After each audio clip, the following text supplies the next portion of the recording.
Well, we're back again for another transfer special. Hi, I'm Andy Thompson. Welcome to our Shitballs podcast or Zoomcast. Joining me tonight is South Cumbria's finest, Dan Payne, and West Cumbria's finest, Jordan Weir. How are we doing? You've got problems with his South Cumbria's finest. I did want to hammer him. I did want to give him it, but then I just thought I've just been hammering him for the last 3 or 4 minutes before we got on this, so I better be nice to him before we get going. Well, it's not your fault the brother kicked his shit out of him, is it? So there he is, in the background as well with his 2 trophies. Although, like we said, he's got a nice big boxing trophy at home, hasn't he? Dan, what did Tom get a big red boxing trophy for? Do you remember? Are you still talking to me? Do you remember what I said about you having suspect men behind you, by the way? And it looks wrong on camera.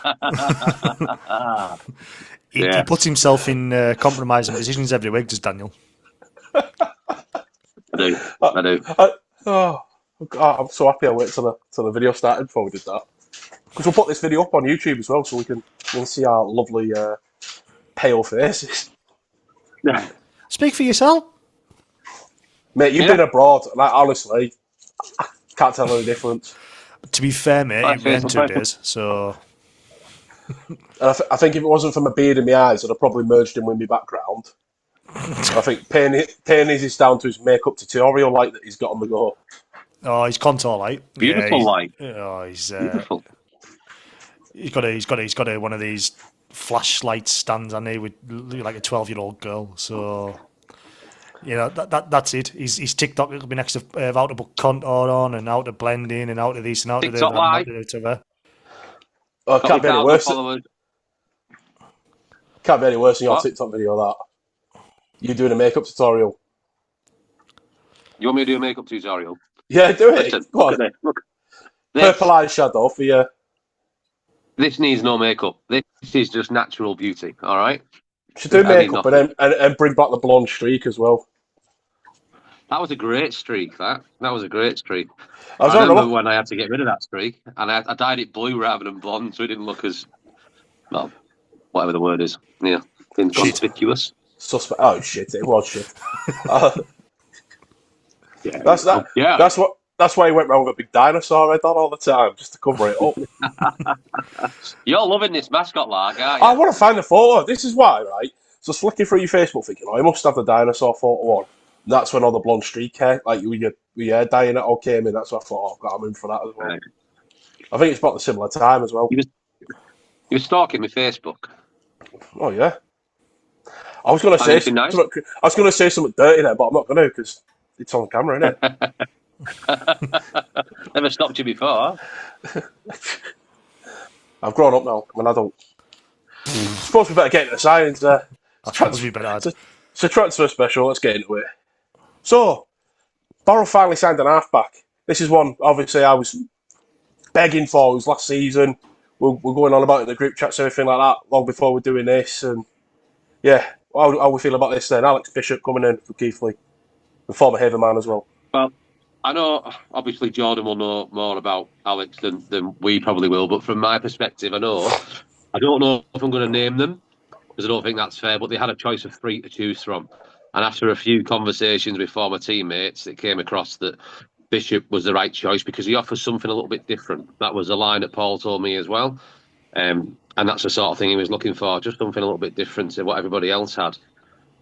So they took the best of the 3 that they had to choose from, and Bishop's come in, and he's going to see a few options now, because I think that with Walker not being a natural halfback, I think he's still considering playing there, and maybe you can have the rotation of Bishop with Walker and Johnston as well.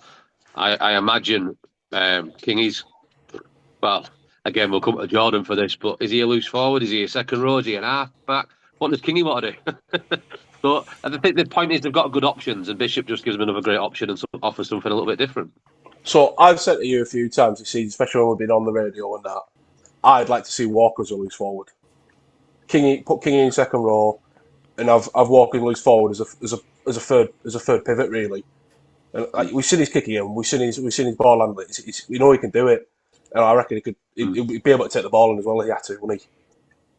It's going to be interesting, isn't it? Because it's a good it's a good headache to have. If Yeah, they're staying fit, you've got that option, and you can put them in any of them positions, and I'm sure they'll do a great job. But week on week, you could throw an absolute curveball on your opponents, and they won't know who's going to play where. And I imagine when we see the friendlies and at the start of the season in the 1895 and things like that, I think we're going to see this rotation kick in and just try and find where they're more suited. I know Paul likes a little bit of stability in rugby league.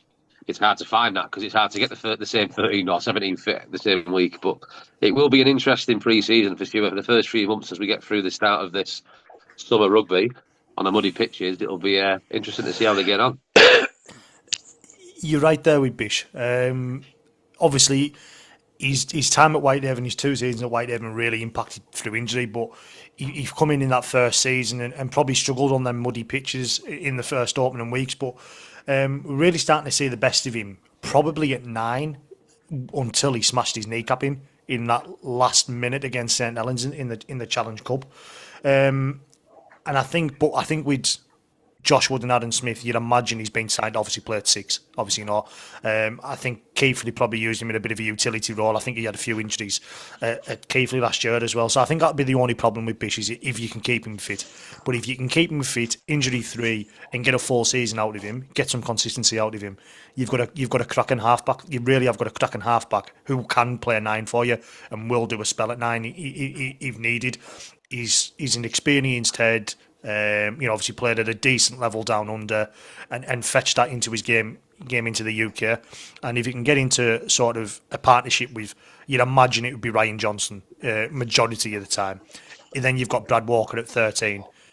If Kingy can just play a second row, and he hasn't got to do anything else, which he's maybe had to do at Whitehaven in the last few seasons, whether it be lead at 13, put himself in at half, if he can just nail down, I mean, it'll probably be even better than what he has been in a Whitehaven shirt in the last, if he can just get some consistency and nail down a position. So it's looking really good for the Raiders, isn't it, in terms of, sort of depth and options that obviously the Crest is going to have there next season, because you've obviously, as would be expected now, obviously Cumbria's only representative in the Championship. I just want to see the massive smiles come across your face in a minute. But like I say, you've took your pick from Workington and Whitehaven in the last few seasons. Obviously, signed Kingy, signed Curtis Taylor going ahead for this season, signed Bully in previous seasons. Obviously, Tom Walker left Whitehaven and obviously ended up at Barrow the season after. So he's really getting some depth there. He's Crester, and like I say, if you can have that 13, 17, whoever it's going to be, his strongest week in, week out more often than not, hopefully it shouldn't be too much of a struggle next season for the Raiders. So we'll stick with the halfback theme. Beth Pattinson has now rejoined Barrow Ladies after taking a year off to have a second child. So that'll be a great one to, especially with Jodie Liverland retiring now as well and going into the coaching setup there. I think from the times I've seen Beth play, she was a really solid option.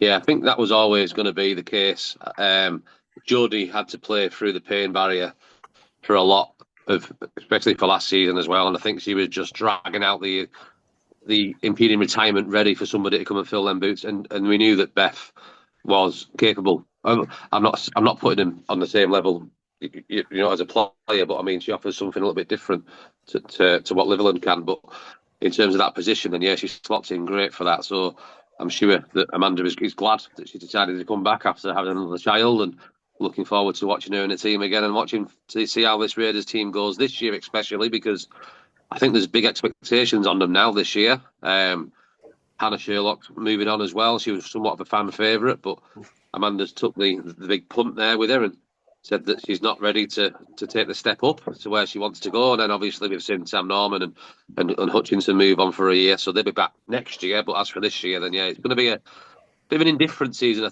think, for Barrow. But there's a lot of people that need to step up, and I think Amanda's the great coach to get the best out of these players and coming up from the reserves as well. And Jodie as well, moving down to the under-19s set up now as well. So the future is looking good for Barrow.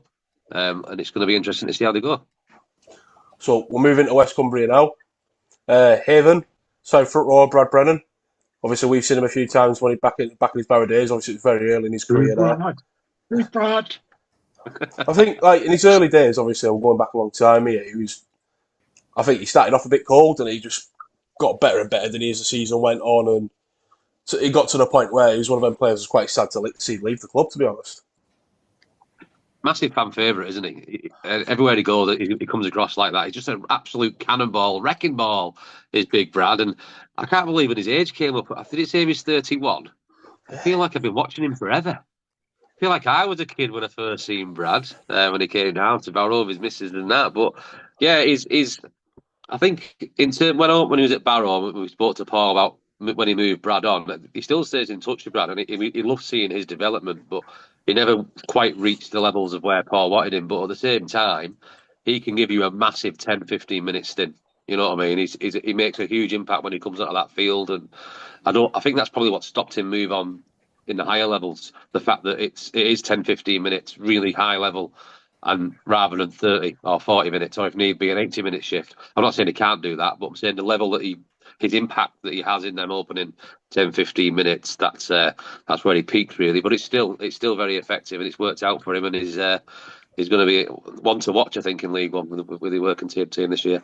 Whitehaven team. Whitehaven. Haven. Don't bite to it, Jordan. Don't race to it, mate. I'm not Jordan, right? You've signed about 60 players between the two of the teams. I struggle to keep up with who's gone where. All fairness, mate. I'll let you off. You're not wrong, are you? But yeah, in terms of Brad, I don't remember him at Barrow. I'll be completely honest. I remember him more in his stints at North Wales, more in recent seasons, where he probably was more noticeable, where first come to my attention, and probably when I was starting to work as I'm sort of doing now. And yeah, you're right, he's one of them. He seems to be the impact player. I think when I've checked his stats out, he doesn't have an awful lot of stats, because you mentioned he's sort of giving you them 10-15 minute stints. And he's a player that's followed Muzz around. I think he'd have come into Barrow when Muzz was coach there, first of all, based on the history when I've looked at.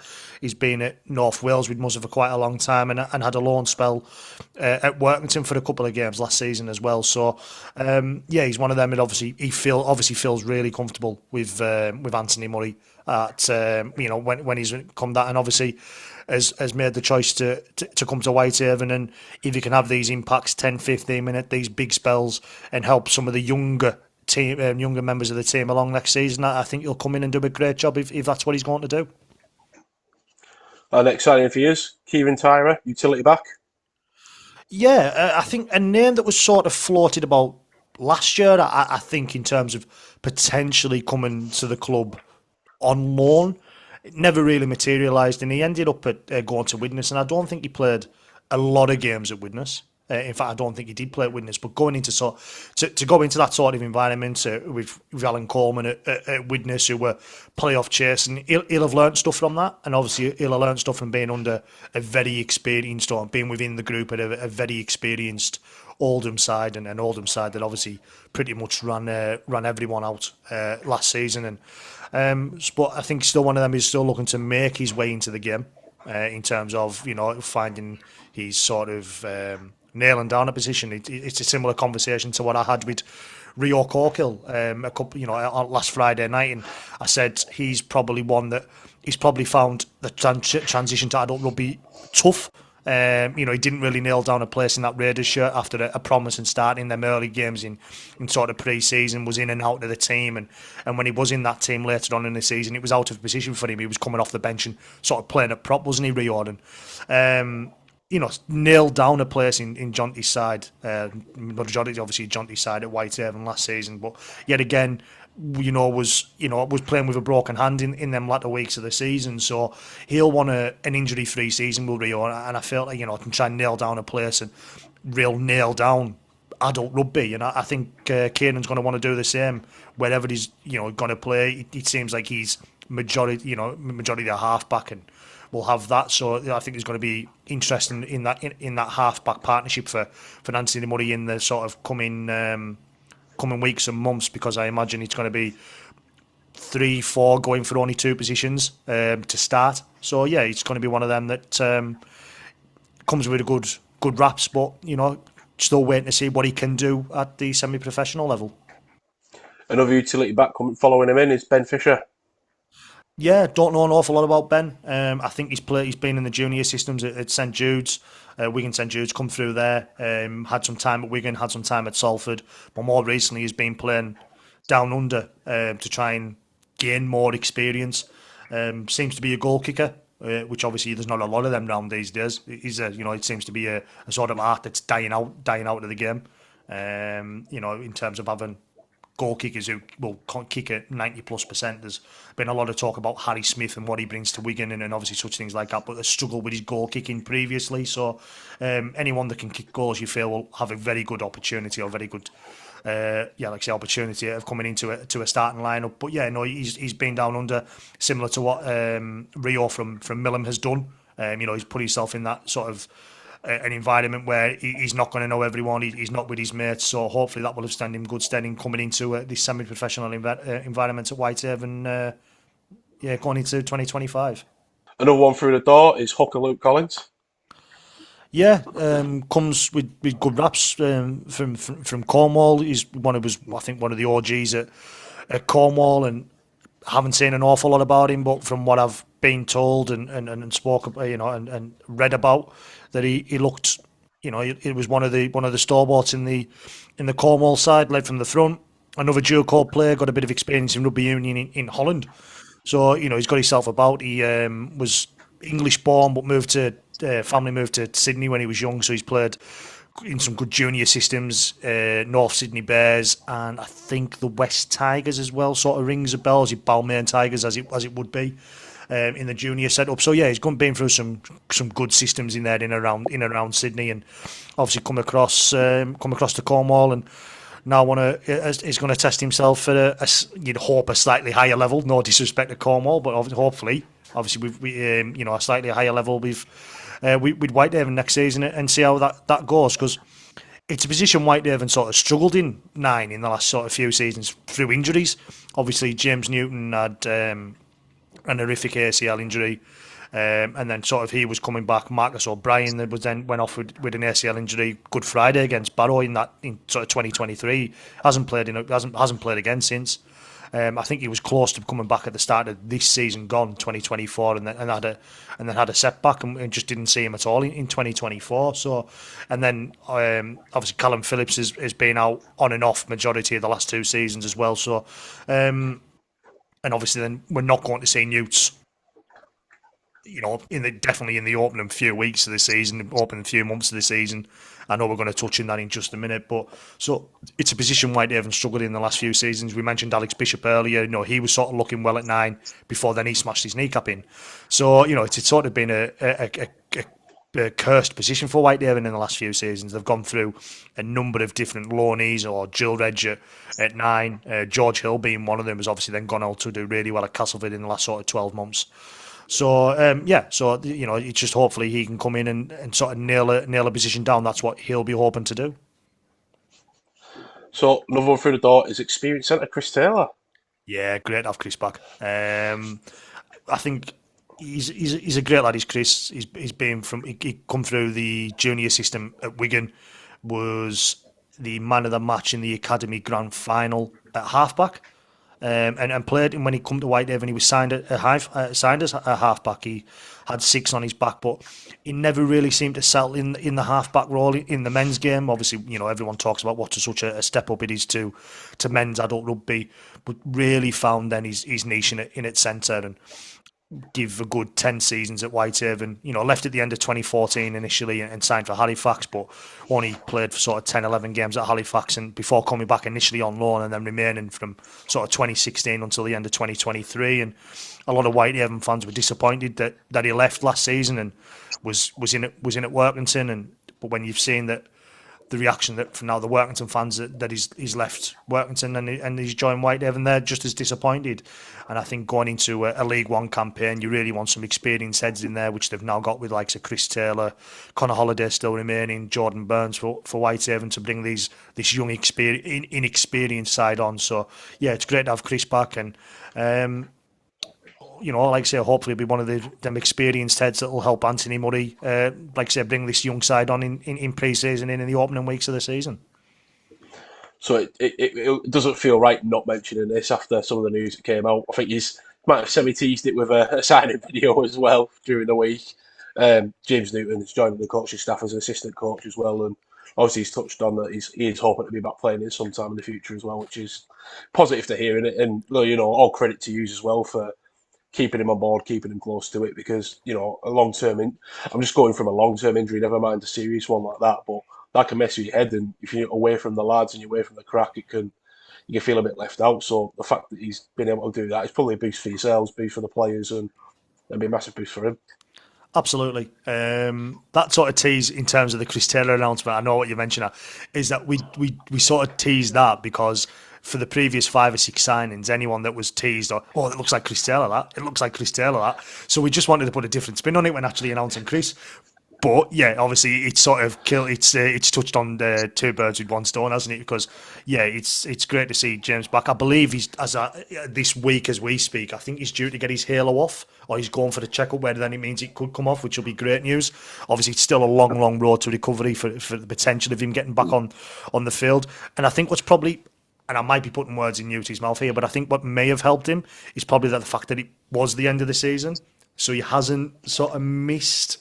He hasn't missed anything, has he? He hasn't missed being in and around sort of training, or hasn't been in and around the sort of the squad, because it hasn't happened because of obviously it was the end of the season. So I don't know if say if it happened mid-season that he might have had a different outlook on it. But the fact that he hasn't missed anything is it may have helped him, and obviously he's going to be back in there, and it'd be great to have him on board. It was great to see that.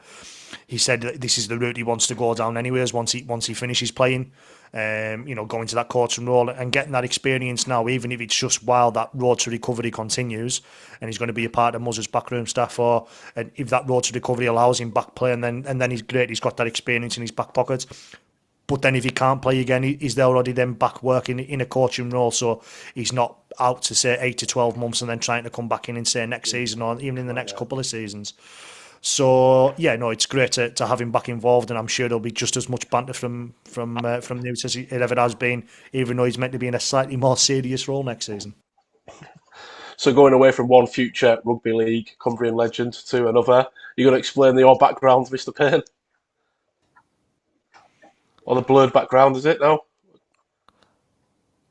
Explain my background.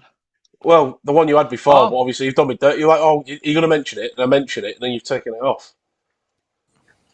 What did I do? There he is. The big dog. The big dog, the stallion of a man. The big dog, yeah. I mean, for you, you've coached this guy. Just to put a bit of some on it. This is my brother, and he's been an absolute diehard at Warney Sense for years until Highpool stole him. And Andy Thompson came along, got the best out of him. It's over to you, Andy. Right, what, mate? I didn't give him any trophies when he played for me, mate. To be fair, I was spite on my behalf. Tommy 2 trophies there. So yeah, any teams after a top prop, there he is. Hey, Highfield had a great season. Probably one of the best seasons in their history this year. Close to it, anyway. I think it's worth an argument, isn't it? And I think for me, we'd better go and get. Was it players, player, and coaches, player? Players, player. Players, player, and coaches. Yeah. For me, it's the highest award you can get. When your players vote for you, I personally think that's the best reward you can win at a presentation night. And when he showed me that photo behind me, it took me about 20 minutes to send out a few messages. One of them slipped to Paul Crary, letting him know. Absolutely backhanded him. Not interested.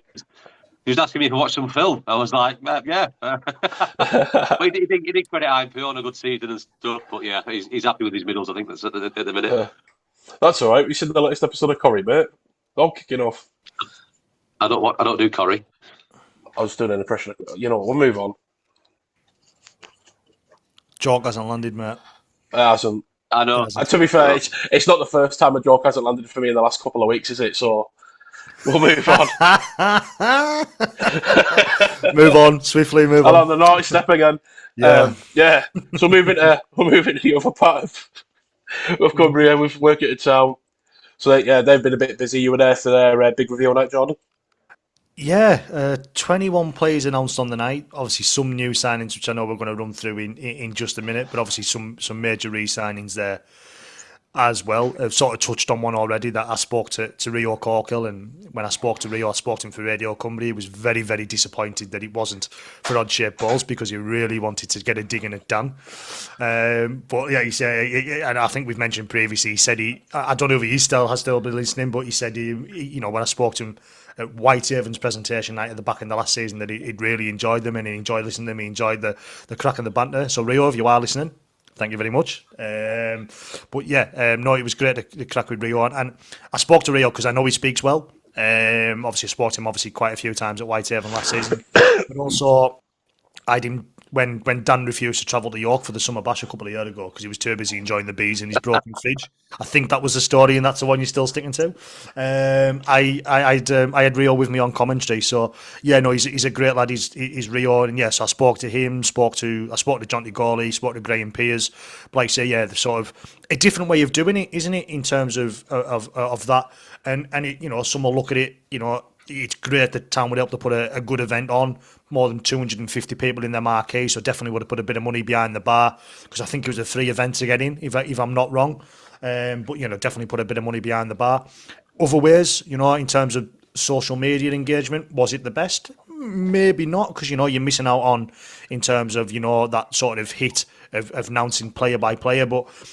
Town will have had their ways for doing it, and it worked for them on the night. Like you say, over 250 people of fans, sponsors, new sponsors coming on board, 20 odd players in there. Jonty Gawley done a Q&A, so no, it was a really good night in terms of the way it was organised, and obviously the way fans were kept in touch and and obviously involved throughout the night. So it was a good night, and like you said, they announced plenty of new faces. We'll get started. I'm going to touch on that one. So I was just going to say what Jordan was saying there. I was that guy. I was on their social media. Who is it? Who's coming in? Who's coming in? Who's next? Nothing. Like they just put it all on in a wanna. About a night or two later they announced who was coming in. I think Whitehaven have set the bar in terms of social media and announcing how to do players. I think that's been pretty cool how they've been doing it. With the old music. Were they like walking in the background and that?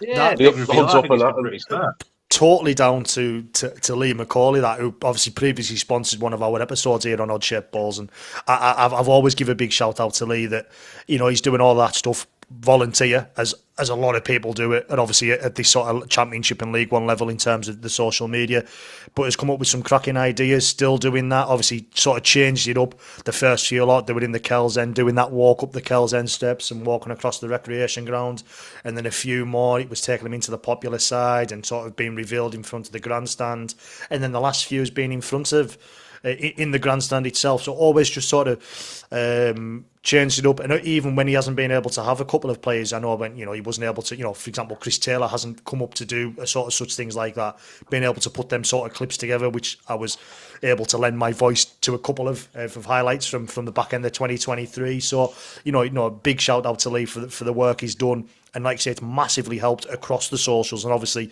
with IMG now having a big part of that, socials having a big part of your IMG grading, anything that the club can do or any club can do to try and help boost their engagement is going to be potentially massive towards the score, isn't it? So, well, it's like, I know obviously we're going to go over Town, but we'll keep on with this for a minute.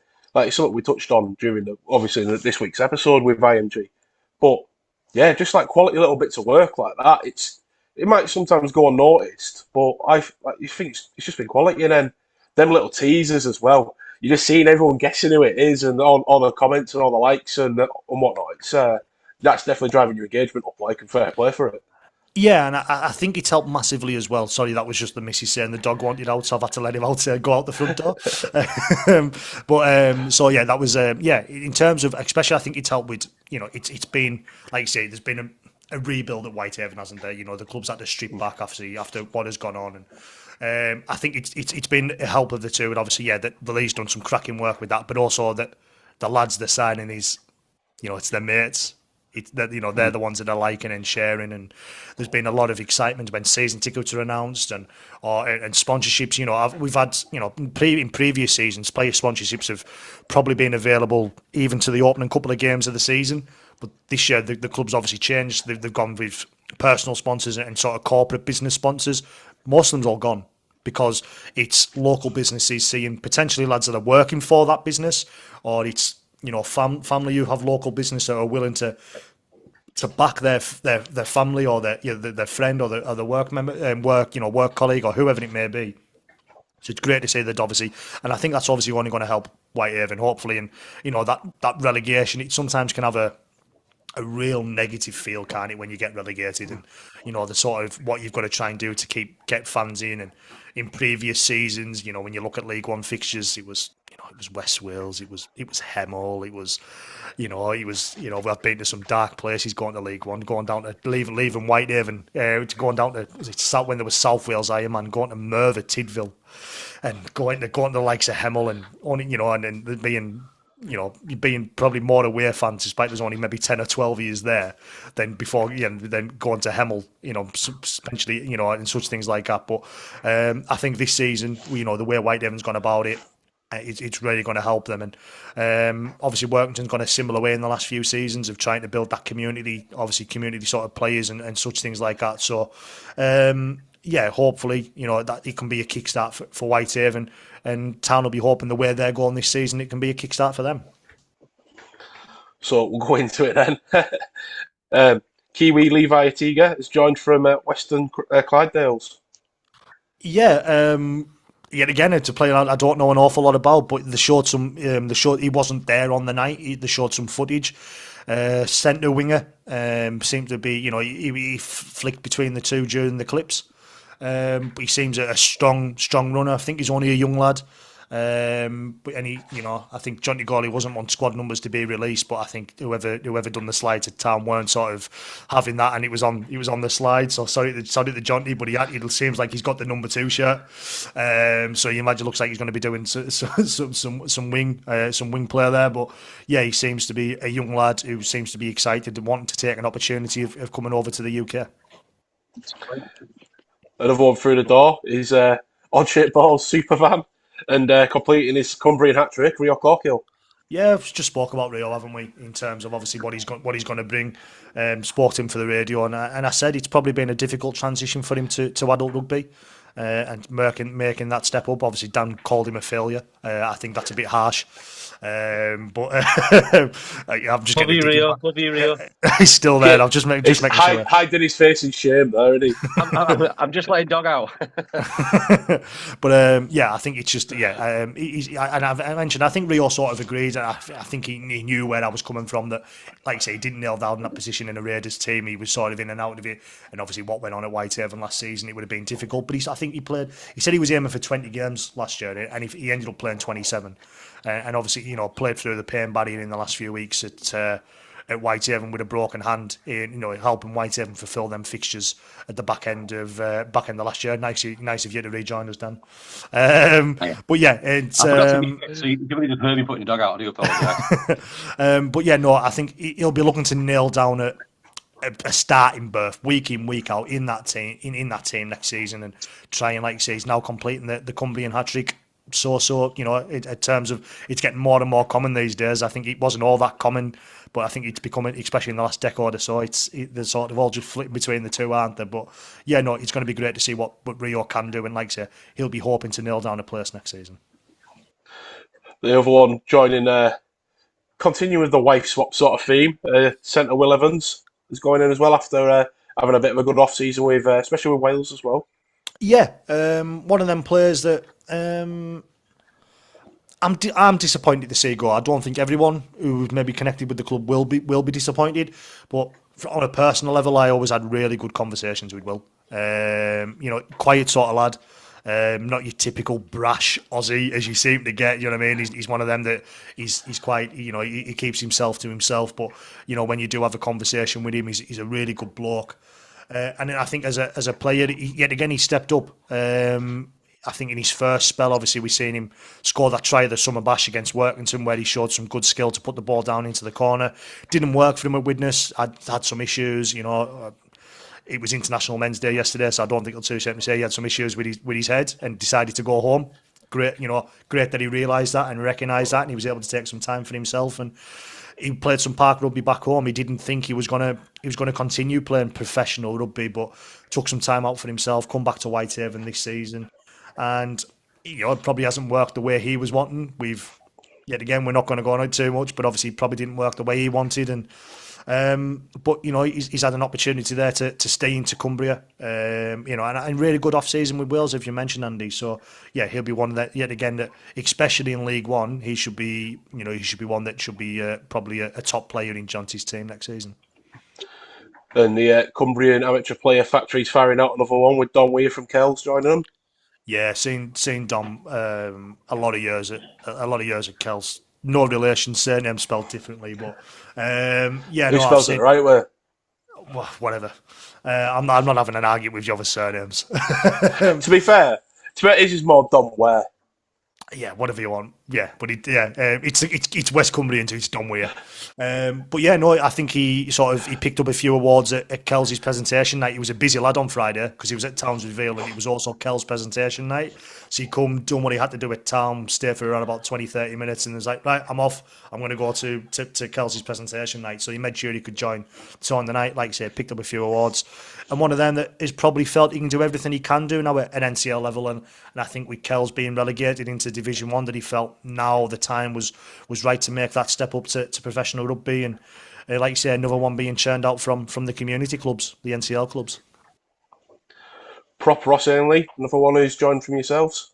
Yeah, we mentioned Ross, didn't we, a few weeks ago after he absolutely swept up at Whitehaven's presentation night.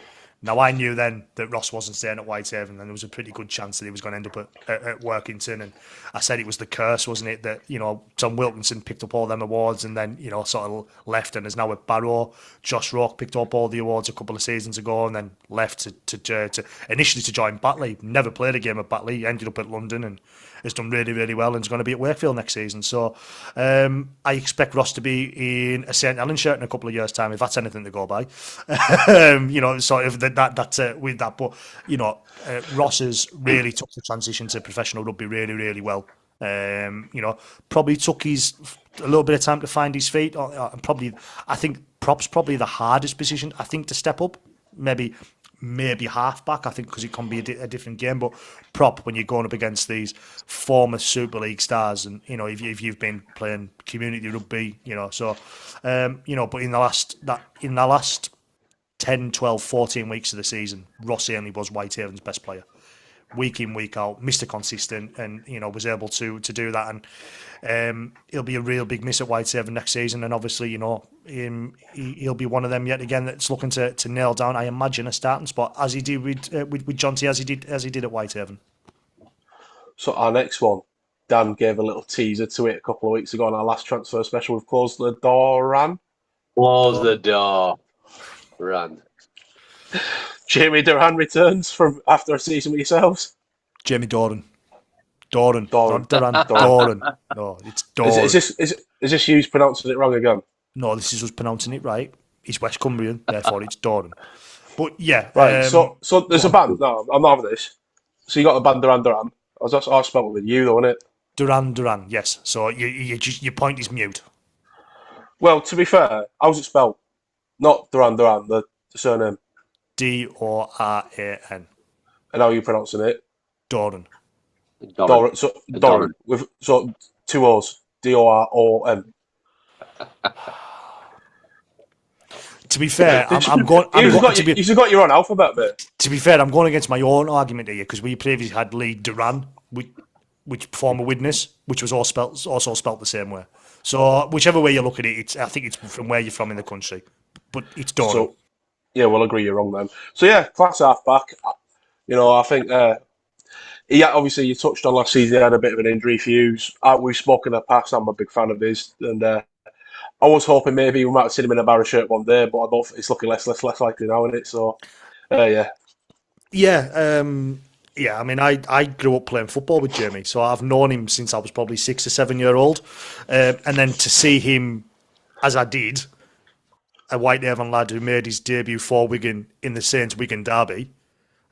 Wow, lad done good, and obviously he didn't make that grade at Super League, but then had a stellar Championship and League One career at Workington before making that obviously move to Whitehaven a couple of years ago, and done absolutely nothing wrong in a Whitehaven shirt, led from the front, and one I'm really, really disappointed that we weren't able to keep at Whitehaven, because when he left Workington, he said he always seen himself playing for Whitehaven, but it would have been, he wanted to end his career at Whitehaven. And you know what? He may come back, but at the moment he's at Workington, and we'll be there for the obviously for at least this season. So being seen maybe sulking about the cold weather, maybe trying to acclimatise is another new signing. Cooper Howlett from another one from Western Clydesdales. He's a tall bloke. Christ, he's tall. We're talking Gary Barlow's son tall, or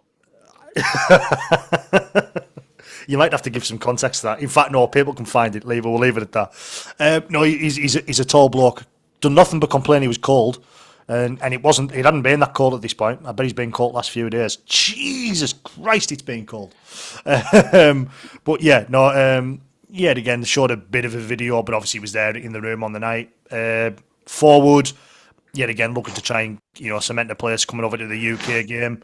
I don't know an awful lot about the comp he's been playing in. So I don't know if it's Queensland Cup or whatever it may be, but it's he's going to be one of them. Obviously Ashley Kilpatrick, who's been a part of the job swap, wife swap. He's gone over with Jonty and is going to continue working with Jonty. It seems in bringing some players over. He's got a lot of connections down in Australia. He sent our Whitehaven would have been quite a few Aussies in over the last few seasons. So Jonty's going to want to continue with that, and he's one of them that he's the next one off sort of Ashley's travelator of Australians. And a second amateur coming in is Cole Walker-Taylor from Loughborough as well. Yeah, seen a lot of Cole last few seasons. Was a couple of years below me at school. So, I've sort of known of him for a while, played for the school team at St Benedict's.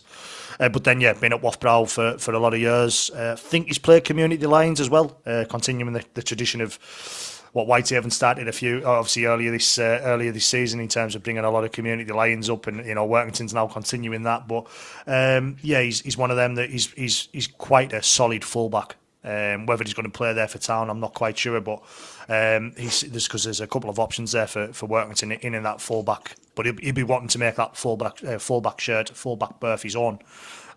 Goal kicker as well.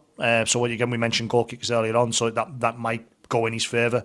Obviously, we'll only come out and see in coming weeks, but he's been a real solid player for Ian Rooney's side at Loughborough in the last few seasons, and probably one of them that now feels he's done everything he can do at the community level. Play community lions. Been quite successful up at the Brow in terms of the NCL. Now feels the right time will be to step up, and he decided to do that at Workington. The last one from this week's episode of Wife Swap is Guy Graham from Haven, front rower. Yeah, Guy that's obviously left Whitehaven following the issues that had went on, and went back and played some games at Carlisle Rugby Union over the last sort of few months. But a player that stepped up from Rugby Union initially, having not played an awful lot, if anything, of Rugby League when he made that transition over. And made that transition really, really well. Got stronger and stronger season by season. Initially under Gary Charlton, but obviously under Jonty in the last few seasons, become a real mainstay in that side. And a side with a Whitehaven side without Guy Graham was a poorer side in the last few seasons. So yet again, shame that he wasn't able to stay at Whitehaven. Obviously, there's not a lot of players that have stayed at Whitehaven this season, of course, but he's one that I think will be missed in and around that middle, and Workington's got themselves a very, very good prop forward. Kane Barnes also returns to Town after a season at Seaton. Yeah, a lot of talk about Kane, whether he was going to be at Workington. There was rumours throughout the last sort of 18 months or so that he could end up at Whitehaven, whether that was serious or not, or it was just a cellar-filled rumour mill in sort of full swing. I'm not too sure, but he was one of them that he took time out of the professional game, and when asked what he'd been doing at Town's big reveal on sort of Friday night, what have you been doing? What have you been keeping yourself busy with? And even gone gym. One of them. He wasn't. I think he'll be quite happy to get back in amongst that setup. But what is his hometown club, and get back to playing some professional rugby league at Workington next season. So one thing I found it's a bit uncommon, really. They announced the trialists, didn't they, as well? They've got 8 on trial during the off season and that during pre-season. So we'll go through them. You've got Liam Aspin, Reece Stanton, Fraser McNee, Tice Walmsley, who we had a crack about just before we came on here, Spencer Fulton, Brad Long, and 2 lads I've seen play quite a bit over the last. Oh, definitely one of them is Ross Bird, who came from Dalton. He's, from what I've seen, when he fullback and everything, like a cracking player. He's got the pace, he's got talent, and he's unstoppable when he gets going. If you do want to watch him, I think you'll probably be able to see a few. I think there's LA12 streams as well. They did a lot of Ulverston's games from last season, but they'll have a few of the Dalton games on there, and they're playing in the playoff final as well. So I know that game's been streamed as well, so you'll be able to watch him if that's something you want to see. Town fans before the pre-season friendlies. Another one is he's a cracking lad. He's someone who he's played for me over the last 3 or 4 years when I've coached him. He's Finn Goodins. Play fullback, and he's or an outside back as well. And yeah, he's not like a fridge, powerful lad, fast lad, bit of a shit house as well. I think if he can, if I mean this lovingly as well, if he can, he deserves the opportunity, and if he can earn a contract there, and I think he'll quickly become a fan's favourite. You might have to invest in the factor 50 for him, but yeah, I think he's in for a treat if he can earn that contract. Is he up to Ryan Johnson levels of shithousen? So I'll give him in his centre. So I can't remember who it was against. I might have been in the semi-final before the lads made it to the final. I think there's a bit something went on. I think someone got tipped on the red amount like that. Right. And him and his centre Cam McDermott going for the video ref in an amateur game, giving the old video ref, waving imaginary cards and everything like that. I was just sat there belly laughing. Absolute pair of them. So, yeah, he's up there with that level of shithousery. Yeah, he's there with it. He's fair with it. Yeah, so I mean, obviously, you know a few about. I know a little bit about Brad Long and Fraser McNee. My majority of the games I've covered in the last couple of seasons for NCL when I've been doing work for Radio Cumbria or just going as a fan. I've either been at Egremont or Hensingham, and Brad and Fraser have come through at Egremont. Brad's big, powerful forward. Doesn't take a backward step all too often. And Fraser McNee's Scottish, I think, with a background in rugby union. He's played Scotland students and has played, or it might have been like a Scottish university or Scotland students. I'm not quite sure which one it was, but then has played as a fullback or a winger at Egremont, and I think he's played fly half at Egremont Rugby Union, so he might have that in his game as well. I'm not too sure if he could make a transition into a rugby league halfback, but yeah, he's got pace to burn as Fraser. So if he can find a gap. He'll find some space there as well. And then one which really surprised me on the night, because I really wasn't expecting him to rock up, was Tice Walmsley. Know his dad reasonably well through his dad Wamo was a local councillor up here, and I've mentioned once or twice about the Tubby Rugby, and he was the one that set that up. And his lads on that journey, I think, turned 16 only later this month, so I don't think he'll be doing an awful lot with Workington in terms of looking towards or earning a contract or anything like that, although I may be wrong, but I think he's just looking to come into a professional environment and continue his rugby league rugby league education. He's has been and he's in and around the Wigan Warriors scholarship as well, and I think Wigan are quite happy for him to go into there and get that experience of a rugby league environment, as well as continuing his local stuff, sort of playing. He's played for Hensingham and Lauca in sort of different competitions in the last few seasons, and he's been playing, like I say, at Wigan for I think the last 12, 18 months as well. So one of them that could be one for the future, but yet again, he's just wanting to continue his rugby league education, and it seems to be a lad, but he's got his an experienced head on some young shoulders there, and knowing what he wants to do in the future, and he's finding any way to try and take that opportunity. So, while it's not a name for now, and maybe not expect to see him in a Workington Town shirt in the next, going into maybe pre-season, I think he's just there to train. It was good for him to get that exposure, similar to everyone else that's going to be involved in Jonty's squad going into pre-season with the trialists. So we've had a little bit of breaking transfer news. I say breaking. This is probably come out Friday. We're recording Wednesday as we speak now, so it probably won't be too much breaking by then. But he's not. This is twice he's done this now, hasn't he? Oh yeah, bring it up. I've got the background sorted out, and He's not even looking at you. no, he's in a world of his own here, isn't he? Penny, are you still there? Yeah, what? Where's your background gone? Oh, for the breaking news? Oh, the breaking news. It's not going to be breaking, but yeah, where's your background gone? This is twice he's done this to you tonight. Absolutely done you dirty. There we go. For those that are watching, you'll now see that Dan's got a certain tower up that belongs in a certain country south of England.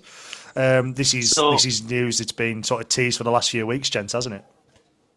Yeah, we're hoping to get a guest on the podcast sooner rather than later, before he takes his trip over to Germany, as you can see.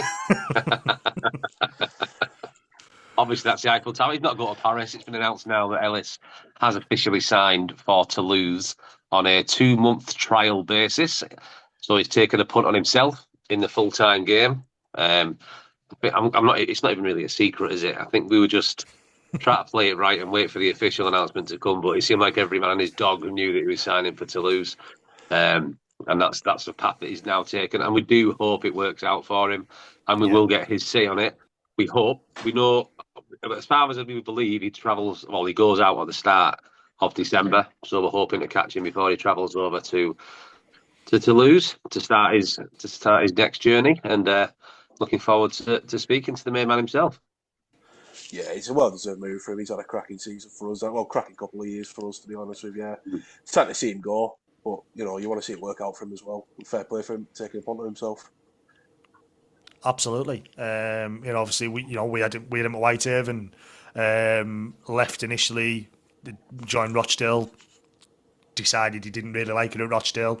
I think that may have been come around with the sort of departure of when Carl Forster left Rochdale as player coach, and Carl had ended up back as a player at Whitehaven in that 2019 season. That Ellis had come back as well, and then obviously signed for Barrow in the last couple of seasons, and Crest has made him into that middle forward, hasn't he? Where he was a back rower at Whitehaven, and he sort of really took to that transition really well. And I think Crest has said to him from day one, didn't he, Dan? That I see you as a prop forward. I don't see you as a back rower. I see you as a middle forward. I see you as a prop, and give him that number 10 shirt, and he's just took it and run with it, hasn't he? Anytime I've seen him in a Barrow shirt in the last sort of 2 seasons, he hasn't looked out of place in the middle, and obviously you two have seen him a lot more than I have, and he really has stuck to that well. He's stuck to radio as well, hasn't he, with you, Danny? So we all know we all know that Ellis likes to have a crack in a conversation, which is why we're hoping to get him on, of course. But when he hasn't been able to be involved, I know he's been alongside the radio with you and Becca there as well, and getting the occasional dig in as well, as Ellis as he would do. But we wish him really well. He's a great lad. He's a cracking bloke, and like I said, we wish him well and hope he can secure full-time rugby for himself, because it's nothing less than what he deserves. Yeah, we said for a while. I personally think, from what I've seen, he's one of, if not the best forwards in the Championship that hasn't had that Super League experience. And I think he really will. And I think it's the right move. He's took a punt on himself, and I do think he can make it at the top level. And I say the top level, he's still going to be in the Championship, but he's going to be in a full-time environment. I think that's the difference. And I think to get himself in that environment, that's the next step to go towards the Super League. If it be with Toulouse, or if it be with somebody else, I'm sure Ellis is destined for the top. I think he's going to be a good coach as well. We've seen what he's done off the field. His contact list is immense. Like, his phone book is unbelievable. He loves making friends. He's a very likable guy. And I think that he can quite easily take to the coaching game when his time's up playing, and he'll have a ridiculous phone book. And he's taken himself all over not just the country, but now all over Europe to make some more contacts. So it'll be interesting to see how his career pans out over the next 20, 30, 40 years. Yeah, I was just going to sort of basically echo what you were just saying there. Might be saying it with the old rose-tinted glasses, but for me, probably the best front row in the league. We've seen some of the stuff he pulled out this season as well. Like, I think we were on comms when I think he received the ball from kickoff, And he just went straight away and put the ball down the wing, did he? And then we had that breakaway try. And his ball handling that game, I was joking around saying put him in a 6 shirt when I think we had a bit of an injury crisis. And it's not only just a big loss for obviously, from a playing perspective, but like you touched on there, the community side of it as well, all the stuff that he's done. Yeah. I remember, I think he came off injured, and he did a lot with the advantage sort of stuff with a few of the disabled lads and everything like that as well. And one of them comes over, gives him a big hug, and makes sure he's all right and stuff like that. So his relationship across the community and everything to do with Barrow, it's a big loss for the town and for the obviously from a playing perspective. Yeah, I mean that's 2 big losses that the Raiders have had in the advantage team now in the last few seasons, isn't it? Because obviously T had a lot to do with the advantage sessions as well that obviously the Raiders they've got, and obviously with that, so and then obviously Ellis has stepped in. I know Anton Araya when he was here as well had a big part to play in that. So it'd be interesting to see how obviously the Raiders can get in with that. Obviously, whether it be within that, but yeah, he's going to be a real big miss. I don't think it'll be Kingy. While you were doing that, just because I think Kingy's got his day job. Although whether that's going to work for him, but especially I think, and I may be wrong. You can shoot me down if I say this. I think Kingy's still going to be based up here. I say up here like he's living next door. No, I mean up in terms of up in Whitehaven, but so I don't think it'll be Kingy. But yeah, no, he's going to be a big miss. You mentioned in the community and be a big miss in Paul Crady's squad next season. Well, is it going to be next season? Because while we wish him well, if it doesn't go well, is it going to be could he be back in a Raiders shirt? Dan, behave yourself. You look like you're getting thingied again. You look like you're getting You need to putting men behind you. It's not looking right. we just every time we talk about these transfers, I just have all the next transfers lined up and a slip of the finger. That's all it is. Slip of the finger. You're not like getting an action shot of them though. Not when it's looking like. Stop. Either I just don't do it. Put a club badge up. Oh, don't put a club badge up because that doesn't go well for you either. Yeah, I think that's it, isn't it? Got anything else? I don't think so. No, I think we sort of covered everything. Obviously, especially after we'd been off for we'd missed the week before as well. I don't think we've missed anything. If we have, we're sorry. But yeah, no, it's been another busy one, hasn't it? And I'm sure it's going to be as going into pre-season. There may be a couple of more announcements coming from all 3 clubs over the next couple of weeks, I imagine. Well, yeah, I imagine you'll have another 10 to announce or something like that. He's been very busy. My lips are sealed. Nothing. Get nothing out of here. You're tight. You know this by now. No cracks on Sean. No matter how many times we try. Nothing. Nope, nothing. I'll happen one day. It won't. One thing, One thing we will touch on. One thing we'll come back to on the next transfer talk to keep the people like Raider 91 happy. Evening. Ghost of Uncle Fester. Evening. We will talk about the dual reg. We'll talk about the dual reg and Barrow teaming up this year, and we'll talk about some potential loans coming in from the Super League. A lot of people have asked me about the squad stopping on 22, 23 players, I think it is this season. Will that be big enough to go through? Well, I'm sure Crester's got many more announcements which will be made official. I know the dual reg with Salford has already come out, but there's a few more loans in the pipeline. Hopefully a few season-long loans as well with other Super League clubs, and we can talk about that in the next few weeks. Are you going to press him for that? Are you just going to do another interview where asking his favourite colour and what his ideal dinner date is and everything like that? What his favourite, what he uses is his washing detergent and such things like that. Are you going to leave it easy? Even in Raider 91? Yeah. I like to build good relationships with clubs, Andrew, just saying. I just, come on. Let's move on. On that note, yeah, we'll get in trouble again. Cheers, lads. Good night. Evening. Good night. Bye, fellas.